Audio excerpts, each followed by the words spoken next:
Okay, so we're here and we created the spatula, the base, and now I just made the curve for the top part. I'm going to go ahead and create it. But then how do you punch your holes into it? How do you put a hole in here? As you can see, if I turn off my lathe, there's a hole right here. Okay? So that's pretty easy. Let me go ahead and show you how to do that. So let's say you have a bookshelf or you have a big thing just like Cicely was creating earlier today.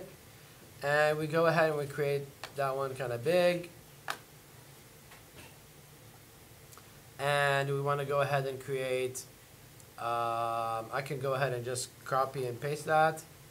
And then this one I'll make a little smaller. And maybe I'll put it out a little bit to the front. So I'll move it. And let's say that's where I want to put my shelves in there. Assuming.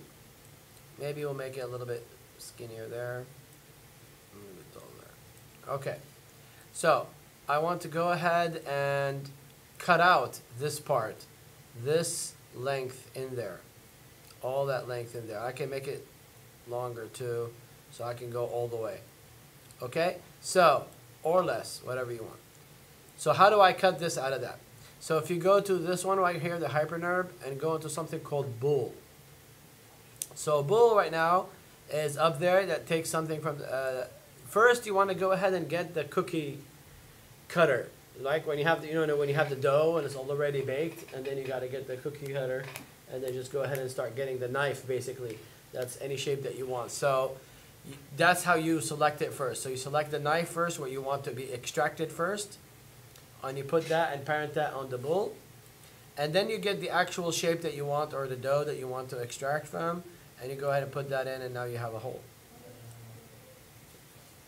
You guys see that? And then later on, you could add shelves and you could add all the things that you want. Okay? Now, remember, is this current state to object?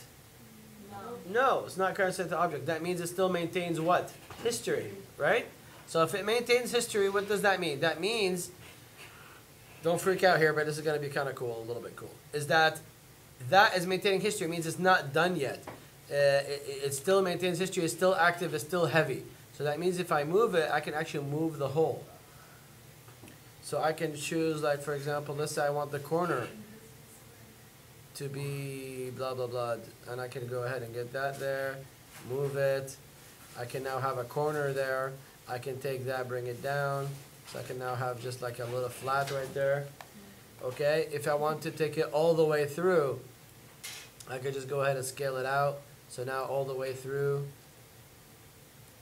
There you got something looking like that. If you want something looking like that, right? Isn't it cool? So just remember that this is like, you can create a hole anywhere you want. But it's not done until you tell it that you're done. Why? Because if you take everything away, it's back to square.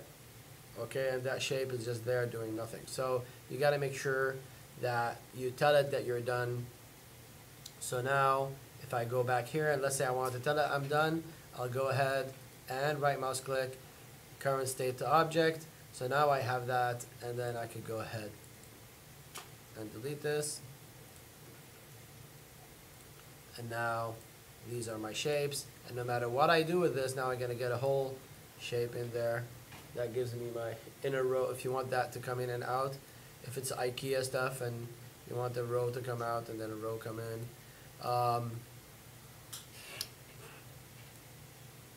So you have two different shapes, and now they're frozen, and now there's a hole in there that you could go ahead and start creating your different shelves in there. Does that make sense for everybody? Okay, let me go ahead and do this again.